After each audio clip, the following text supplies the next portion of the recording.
오늘 말씀의 제목은 말씀이 우리를 변화시킵니다 입니다. 여러분, 말씀이 우리를 변화시키는 것을 믿으십니까? 말씀이 능력임을 믿으십니까? 말씀이 하나님이신 것을 믿으십니까? 여러분, 우리는 매주 이 자리에서 하나님 말씀을 듣습니다. 하나님 말씀은 또 항상 우리와 함께 하시죠. 이제는 우리 손에 있다 이렇게 말해야 될 것 같아요. 터치 2번만 하면 언제든지 하나님 말씀을 읽을 수 있어요. 지문인식 1번, 성경 어플 1번. 여러분, 초대교회 성도들에게는 말씀이 없었습니다. 즉 지금과 같은 성경이 없었어요. 그러나 그럼에도 불구하고 그들은 놀라운 인생을 살았습니다. 정말 우리가 소망하는 것처럼 그들은 하나님을 나타내는 삶을 살았던 것입니다. 그런데 오늘날 우리에게는 하나님의 말씀이 있어요. 그것도 어디서나 항상 언제든지 볼 수 있습니다. 그런데 아까도 우리가 고백했듯이 말씀이 바로 하나님이십니다. 그런데 왜 우리는 하나님이신 그 말씀을 읽는데도 잘 변화되지 않을까? 진짜 말씀이 하나님이시라면 그 말씀을 읽을 때 변화되는 것이 당연한 건 아니겠어요? 여러분, 성경을 보면요, 하나님을 만나고 변화되지 않는 사람이 없습니다. 딱 2가지예요. 하나님을 만나고 그 자리에서 죽든지 변화되든지. 그런데 우리는 하나님이신 그 말씀을 읽는데도 죽지도 않고 변화되지도 않는 거예요. 뭔가 문제가 있는 거 아니겠습니까? 오늘 우리는 이 말씀을 진짜 하나님이라고 믿고 있는지 다시 생각해 봐야 합니다. 또 그 말씀이 우리 안에서 어떻게 역사하시는지, 우리는 이 말씀을 볼 때에 어떠한 마음으로 받아야 하는지를 깨닫게 되시기를 축원합니다. 오늘 본문 말씀은 누가복음 16장 15절 16절 말씀인데요. 먼저 우리 15절 같이 한번 읽어보겠습니다. 시작. 예수께서 이르시되 너희는 사람 앞에서 스스로 옳다 하는 자들이나 너희 마음을 하나님께서 아시나니 사람 중에 높임을 받는 그것은 하나님 앞에 미움을 받는 것이니라. 예수께서 이르시되 너희는 이렇게 나옵니다. 너희는, 여러분 여기서 너희가 누구일까요? 그 전절 14절을 보면 이렇게 말씀하세요. 바리새인들은 돈을 좋아하는 자들이라 이 모든 것을 듣고 비웃거늘, 이렇게 말씀하십니다. 즉 예수님은 지금 바리새인들에게 말씀하고 계신 거예요. 그런데 이 바리새인들이 어떤 사람들이라고요? 너희는 사람 앞에서 스스로 옳다 하는 자들이다, 이렇게 말씀하십니다. 그럼 바리새인들이 왜 스스로 옳다 하는 자들인가? 그들은 스스로 자신들이 하나님을 가장 잘 섬기고 있다고 믿었기 때문이에요. 왜? 그들이 하나님이 주신 율법을 철저하게 지키는 자들이었기 때문입니다. 자신들이 가장 하나님의 말씀을 가까이 하고 그 말씀대로 살려고 엄청난 노력을 하고 있다는 것을 스스로 자랑스럽게 여겼던 사람이기 때문입니다. 여러분, 실제로 그렇습니다. 우리가 성경에서 바리새인들이 하도 예수님과 부딪히는 장면을 많이 봐서 그렇지, 저는 100% 확신해요. 지금 우리 주변에 바리새인 같은 사람이 있다면 우리 모두가 그 사람 존경할 겁니다. 여러분, 요즘 유튜브에 보면요, 정말 그런 목사님들 많이 나오지 않습니까? 청렴 결백하고 도덕적으로 깨끗하고. 여러분, 바리새인이 진짜 그런 이미지였을 거예요. 인간적으로 봤을 때 도덕적으로 흠이 없는, 정말 겸손하고 청결한 사람들, 이런 이미지였을 겁니다. 그러나 그렇게 깨끗하고 존경스러운 바리새인에게 예수님이 이렇게 말씀하셨어요. 하나님은 너희 마음을 아신다, 이렇게 말씀하셨습니다. 너희들은 사람 중에서 높임을 받지만 그것은 하나님이 미워하시는 것이다. 여러분, 왜 그토록 하나님의 말씀을 가까이 하는 이 바리새인들에게, 그렇게 하나님 말씀대로 살려고 노력하는 이 바리새인들에게 예수님이 이렇게 말씀하셨을까? 여러분, 먼저 하나님께서 이스라엘 백성들에게 율법을 주신 이유가 무엇입니까? 그 율법을 통하여 자신들이 하나님 밖에 있음을 깨닫게 하시기 위해서 주신 겁니다. 그래서 하나님께서 율법만 주신 게 아니에요. 율법을 주시자마자 곧바로 무엇을 주셨어요? 성막을 주셨습니다. 성막.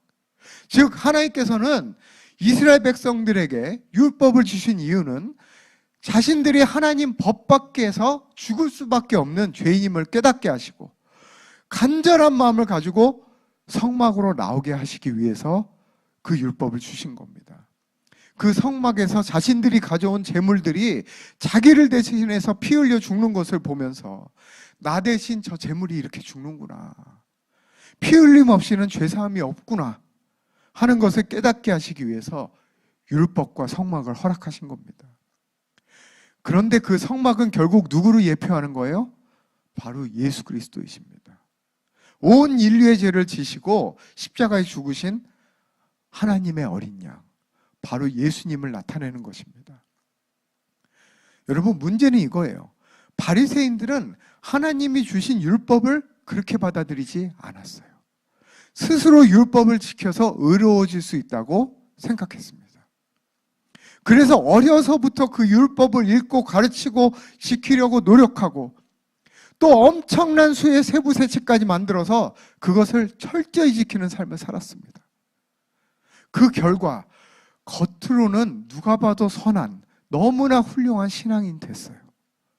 그래서 그들에게는 예수님이 필요 없었던 겁니다. 자기가 죄인임을 깨달아야 예수님이 필요한 건데 스스로 율법을 지키고 자기는 의인이라고 생각하니까. 그래서 그들의 눈에는 예수님이 눈에 가시일 수밖에 없었던 거예요.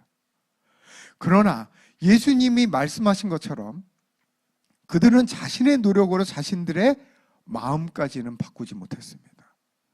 즉 율법을 지키려는 노력이 자신의 존재의 변화까지는 이뤄내지 못했다는 거예요. 즉 하나님이 주신 율법을, 그 말씀을 잘못 적용하고 있었던 겁니다. 여러분, 우리가 여기서 무엇을 할 수 있습니까? 하나님의 율법, 즉 하나님의 말씀이 아무리 우리와 가까이 있을지라도 우리의 노력으로 열심히 읽고 열심히 듣고 열심히 지키는 것이 그게 중요한 게 아니라는 거예요. 중요한 것은 열심히 하는 것보다 제대로 된 방향으로 가는 게 더 중요하다는 겁니다.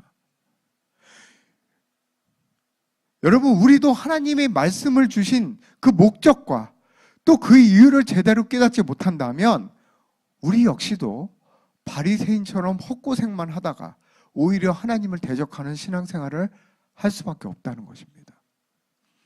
자, 그러면 우리는 하나님의 말씀을 어떻게 받아들여야 하는가? 우리 16절을 같이 보겠습니다. 16절 말씀 같이 읽어보겠습니다. 시작. 율법과 선지자는 요한의 때까지요. 그 후부터는 하나님 나라의 복음이 전파되어 사람마다 그리로 침입하느니라. 우리 교회에서 너무나 자주 읽은 말씀입니다. 율법과 선지자는 요한의 때까지다. 여러분, 율법과 선지자가 뭐예요? 구약을 말하는 겁니다. 구약 전체를 말하는 겁니다. 그런데 이 구약이 언제까지인가? 요한의 때까지다. 여기서 요한은 세례 요한을 말하고 있는 것입니다. 그런데 그 후에는 어떻게 되는가? 하나님 나라의 복음이 전파되었다, 이렇게 말씀하고 계세요. 왜? 예수님이 오셨잖아요. 예수님이 전하신 복음이 바로 하나님 나라 복음인 것입니다. 즉 이 말씀은 예수님을 통하여 구약과는 다른 완전히 새로운 시대가 열렸다, 이것을 말하는 거예요. 여러분, 그런데 여기 재미있는 말씀이 나옵니다. 재미있는 표현이 나와요. 사람들이 어떻게 해요? 그리로 침입한다, 이렇게 이야기하고 있어요. 침입한다. 여러분, 왜 침입합니까? 그냥 하나님 나라 복음 받아들이면 되지, 그냥 들어가면 되지, 왜 침입하냐고요. 여러분, 여기에 침입에 해당하는 헬라어는 비아조라고 하는데 이 단어는 강제로 들어가다, 아주 능동적인 뜻을 가지고 있어요. 즉 이 말씀은 우리가 능동적으로 하나님 나라에 침입해야 됨을 말하고 있는 것입니다. 여러분, 우리가 오늘 이 말씀의 의미를 정확하게 깨닫기 위해서는 먼저 몇 가지를 확실히 해야 합니다. 첫 번째, 하나님 나라가 무엇을 의미해요? 우리가 매주 나누지만 하나님 나라는 하나님의 통치, 주권, 왕권을 말하고 있는 것입니다. 두 번째, 하나님 나라가 어디에 임합니까? 우리가 매주 나누지만 하나님 나라는 우리 안에 임합니다. 세 번째, 하나님 나라 복음이라는 것은 하나님 나라의 좋은 소식이라는 뜻이죠. 좋은 소식, 굿뉴스입니다. 그럼 왜 그게 굿뉴스냐는 거예요. 왜? 일단 그것을 굿뉴스라고 말하는 그 전제가 뭐냐는 거예요. 우리가 그 전에 나쁜 상태에 있었다는 그 뜻을 말하는 거예요. 그렇기 때문에 그게 굿뉴스입니다. 여러분, 우리나라가 주권을 회복했다는 것, 광복했다는 게 왜 좋은 소식입니까? 일제강점기에 있었기 때문이에요. 그럼 그 나쁜 상태가 뭐냐? 모든 인류가 마귀의 통치를 받고 있었다는 거예요. 그래서 하나님 나라가 복음인 것입니다. 좋은 소식인 거예요. 자, 그렇다면 마귀의 통치가 어디에 있냐는 거예요. 그 나라가 어디에 있느냐. 여러분, 우리가 흔히 마귀는 세상 신이기 때문에 이 세상을 통치한다고 생각합니다. 그러나 그 이전에 마귀가 이 세상을 어떻게 통치하는가? 무엇을 통해서? 바로 우리의 생각과 감정이 풀어지는 곳, 보이지 않는 세계, 우리의 심중, 우리의 신념 체계, 믿음 체계, 잠재의식을 통해서 마귀가 이 세상을 통치하고 있는 거예요. 바로 우리의 그 믿음 체계를 마귀가 통치하고 있었던 것입니다. 그래서 누가복음 6장 45절을 보면 이렇게 말씀하십니다. 우리 같이 한번 읽어보겠습니다. 시작. 선한 사람은 마음에서 선을 내고 악한 자는 그 쌓은 악에서 악을 내나니 이는 마음에 가득한 것을 입으로 말함이니라. 여러분, 여기서 나오는 그 마음이 뭐냐? 헬라어로 카르디아라고 말합니다. 즉 심중이에요. 바로 사단은 인간의 심중, 믿음 체계, 잠재의식을 장악함으로써 사단의 생각, 사단의 감정, 사단의 말을 이 세상에 쏟아내게 만들고 그 결과 이 세상을 더럽히고 통치하고 있었던 것이에요. 여러분, 그럼 다시 우리가 본문으로 돌아가서 우리가 왜 하나님의 나라로 침노해야 되는가? 왜 빼앗아야 되는가? 하나님 나라 이미 우리 안에 있는데 말이죠. 여러분, 예수님을 통하여 하나님 나라는 이미 임했잖아요, 우리 안에. 그런데 어디 임한 거예요? 바로 우리 영 안에 임한 겁니다. 그렇기 때문에 침노하라고 한 거예요. 이제는 우리가 그 영의 통치함을 받아 우리의 심중, 우리의 잠재의식에 침노해서 그곳에도 하나님의 통치가 임하도록 하라. 바로 이 말인 것입니다. 여러분, 본래 우리의 심중도 하나님이 통치하는 곳이었어요. 본래 우리가 타락하기 전에는 우리가 노력하지 않아도, 애쓰지 않아도 자연스럽게 하나님의 말씀대로 생각하고 말씀대로 느끼고 말씀대로 말하는 존재였습니다. 왜? 하나님께서 우리의 심중을 통치하셨기 때문에. 그곳에 하나님의 말씀의 통치가 임했기 때문이에요. 그것이 우리의 오리지널 디자인이에요. 이제 그것이 다시 한번 회복된 겁니다. 하나님의 영이 다시 우리 안에 임했기 때문에 이제는 너희의 심중을 회복하라. 다시 침노하라. 거기에 들어가서 빼앗아 오라. 다시금 너희 심중, 너희 잠재의식에 하나님의 통치가 임하도록 하라. 바로 이 말입니다. 자, 그럼 우리 심중에 하나님의 통치가 다시 이루어지도록 하는 방법이 뭐냐는 거예요. 어떻게 하면 되느냐? 바로 하나님의 말씀을 우리 심중, 우리 잠재의식에 심는 겁니다. 바로 이것이 하나님 나라에 침노하는 거예요. 바로 이것 때문에 우리에게 말씀을 주신 겁니다, 여러분. 여러분, 안타까운 것은 아직도 많은 사람들이 구약 사람들처럼 신앙생활하고 있어요. 말씀을 읽고 이해하고 그것을 지켜 행하는 것이 예수 믿는 거라고 착각합니다. 율법과 선지자는 요한의 때까지라고 분명히 말씀하셨는데 아직도 말씀을 표면적으로 지키고 착하고 의로운 기독교인이 되려고 노력하는 거예요. 여러분, 그러나 그것은 말씀을 우리의 표면의식으로 받는 겁니다. 내 머리에 심는 거예요. 나의 이미 굳어진 이 사고체계에, 사고 틀 안에 말씀을 끼워 넣는 겁니다. 진짜 하나님이 바꾸시는 것은 그 틀인데 그 틀을 바꾸지 않고 우리는 내 틀 안에 말씀을 끼워 넣는 거예요. 그렇기 때문에 우리는 말씀의 능력을 체험하지 못하고 말씀이신 하나님을 만나도 변화되지 않는 겁니다. 여러분, 말씀이 앞서 말씀드린 것처럼 진짜 말씀이 하나님이라면 우리는 그 말씀을 들을 때 죽든지 변화되든지 해야 돼요. 그런데 우리는 자기는 안 죽고 자기는 안 변하고 자기는 여전히 살아서 그 자기라는 틀 안에 말씀을 넣는 거예요. 그러고 그것을 내가 이해하고 오늘 말씀 너무 좋았다. 오늘 은혜 많이 받았어. 이렇게 신앙생활 하는 겁니다. 여러분, 그것으로는 우리를 바꾸지 못합니다. 여러분, 이것은 바리새인과 똑같은 거예요. 예수님이 아까 뭐라고 하셨어요? 너희는 사람 앞에서 스스로 옳다는 자들이나 너희 마음을 하나님이 아신다. 이렇게 말씀하셨어요. 여기서 그 마음이 뭐냐? 카르디아예요. 너희 심중을 안다는 거예요. 너희 잠재의식, 너희 믿음 체계를 하나님이 알고 계신다. 바로 이 말하고 계신 겁니다. 그리고 계속해서 말씀하세요. 사람 중에 높임을 받는 것은 하나님이 미워하는 것이다. 즉, 사람들은 그 사람의 겉으로 드러나는 기독교적인 행동, 선한 말을 가지고 판단하지만 하나님은 그 사람의 심중을 본다는 겁니다.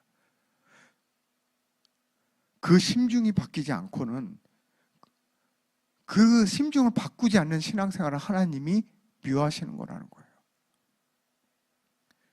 여러분, 그래서 진짜 변화는 무엇인가? 진짜 변화란 이렇게 일어나는 것입니다. 우리 마가복음 4장 26절, 27절 우리 한 목소리로 같이 읽어보겠습니다.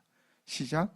또 이르시되 하나님 나라는 사람이 씨를 땅에 뿌린과 같으니 그가 밤낮 자고 깨고 하는 중에 씨가 나서 자라되 어떻게 그리 되는지를 알지 못하느니라.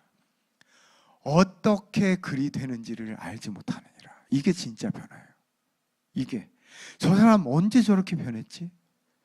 정말 작년을 생각해보면 저 사람 너무 많이 변했어. 여러분, 하나님 말씀을 우리의 심중에 심으면 듣고 이해하고 지켜 행하는 신앙생활보다 겉으로 보기에는 그 실체가 늦게 나타날 수 있어요. 그 변화가 더딘 것처럼 보입니다. 그러나 여러분도 알다시피 이해하고 지켜 행하는 신앙생활은 그때뿐이에요. 그때뿐입니다. 언제 뒤집힐지 몰라요. 업앤다운 할 수밖에 없습니다. 왜냐하면 그것은 우리의 인식의 변화이기 때문이에요. 인식 수준의 변화입니다. 이건 진짜 변화가 아니에요. 진짜 변화는 숨물을 내던 우리의 심중에서 생수의 강이 올라와야 하는 거예요.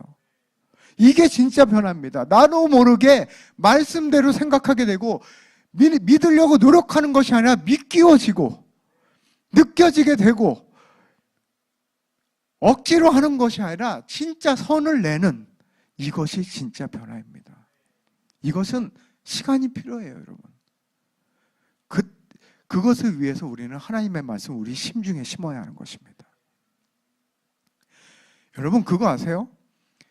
시크릿이라는 책이 나오기 전에 훨씬 이전부터 우리가 또한 뉴에이지라는 그것을 알기 전부터 미국의 이미 유명한 연예인들과 백만장자들은 이미 자신들의 개인 체면술사를 고용하고 자신의 잠재의식을 이용하는 일들을 해왔습니다. 그것이 이미 밝혀졌어요. 개인 체면술사를 통해서 자신의 잠재의식에 자기가 부자가 된 것을 심고 자기가 성공한 것을 계속 심는 거예요. 그리고 그들은 실제로 그 일을 이루었습니다.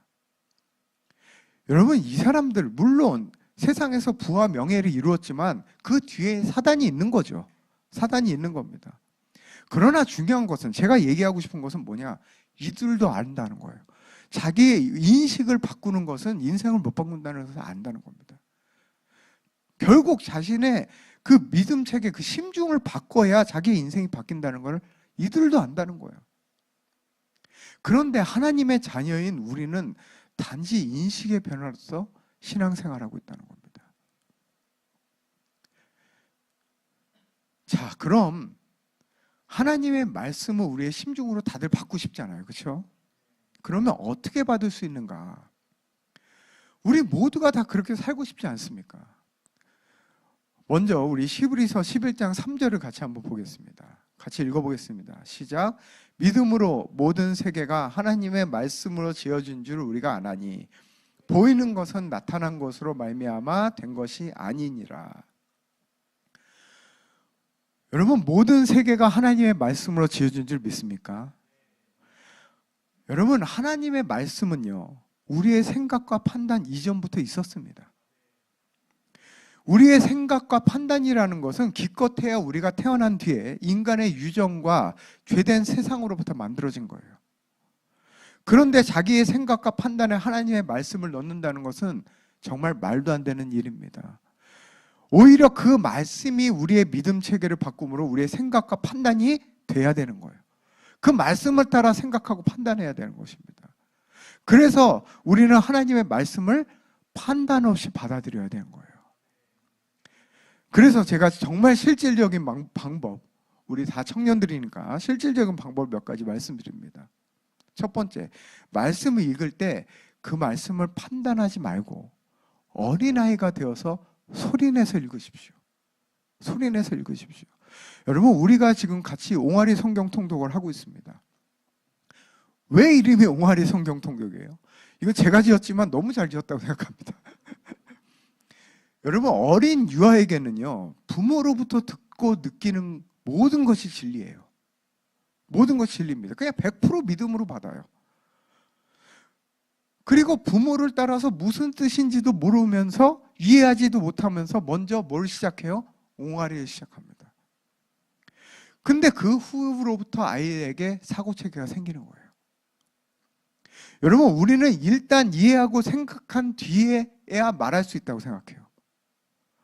그러나 우리가 만들어질 때는 그렇게 되지 않았어요. 우리는 따라서 말하고 그 말이 우리의 사고체계를 만들었습니다.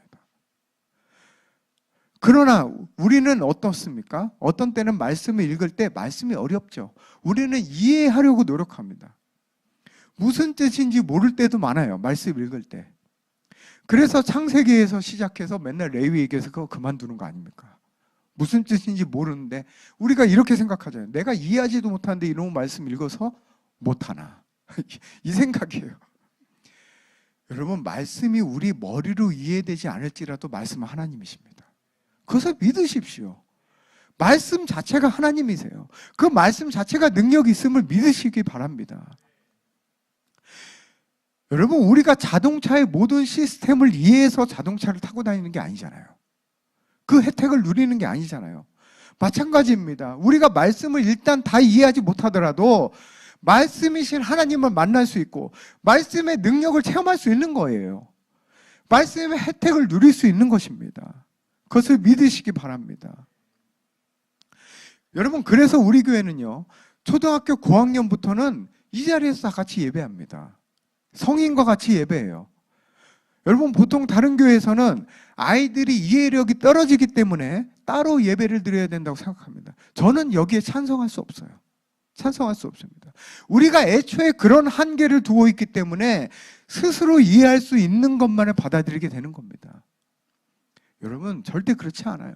여러분, 이미 우리는 그 열매를 보고 있어요. 우리 아이들, 이미 같이 오래 드는 예배 같이 드린 아이들이랑 대화하다 보면요, 우리보다 그 아이들이 하나님 나라 복음 더 잘 이해하고 있습니다. 여러분, 판단 없이 그들은 받아들여요. 어린아이처럼. 그리고 그것이 쌓이면 그냥 그것이 사고체계가 되는 겁니다. 저는 이것이 너무 중요하기 때문에 킹덤 키즈 찬양을 만들었습니다. 10곡을 만들어서 음반을 만들었어요. 여러분, 킹덤 키즈 찬양 들어보신 분들은 알겠지만요, 일반 어린 찬양과 달라요. 이것은 그냥 하나님을 찬양하는 것이 아니라 애초에 킹덤 키즈 찬양을 그 하나님 나라의 사고체계를 아이들에게 계속 들려줌으로써 그 심중에 그냥 그 사고체계에 깔려고 만든 겁니다. 그래서 장로님도 사실 이 찬양 나왔을 때 감탄하셨어요. 그래서 우리 기억하실지 모르지만 그 가사, 10곡의 가사를 전부 그 센터에 벽에 다 붙여놨었습니다. 왔다 가면서 한번 읽어보시라고. 이거 부르면 애들이 변한다. 계속 말씀하셨어요. 우리 교회에서도 많이 부르죠. 눈에 보이는 것이 진짜가 아니죠. 여러분, 제가 이거 마스터링 하러 갔는데 그 그분이 정말 찬양 많이 하신 분이군요. 그분이 이런 말을 하요. 왜 이렇게 어린이 찬양이 철학적이에요? 애들이 이거 알아듣나요? 이러더라고요. 알아듣든 모르든 그냥 하는 겁니다, 여러분. 내 마음에 말씀을 심어요. 주님의 말씀 따라 느끼고 말씀 따라 생각해. 나의 믿음이 자라나죠. 다 이런 내용입니다, 여러분.